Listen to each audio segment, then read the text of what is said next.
অনেকের বলতে শুনেছি কীর্তন নাকি লোকসঙ্গীত। তারা জানে না কীর্তন সঙ্গীতকে। কোন লোকসঙ্গীতের মধ্যে বিলম্বিত তালের ব্যবহার হয় না। যারা গান বাজনা শিখেছেন, পড়াশোনা করেছেন, তারা জানবেন লোকসঙ্গীতের মধ্যে বিলম্বিত তালের প্রয়োগ হয় না। কেবলমাত্র শাস্ত্রীয় সঙ্গীতের মধ্যে বিলম্বিত তাল হয়।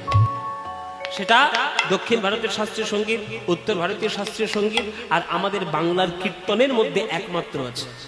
ওই জন্য বাংলার কীর্তন হচ্ছে শাস্ত্রীয় সঙ্গীত। লয়, তাল, সুর, ছন্দ, গতি সব কীর্তন শাস্ত্রের মধ্যে রয়েছে। গান তো হলো পদের ব্যাখ্যা, পদের লাইন কি, পদের কথা কি।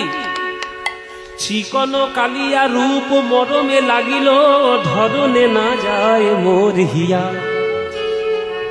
ও মায়েরা, এই তাল তালিম সম্বন্ধে তোমরা হয়তো একটু কম অবগত থাকবে, তোমাদের হয়তো খুব ভালো লাগে না, কিন্তু মানেটা শুনতে হবে।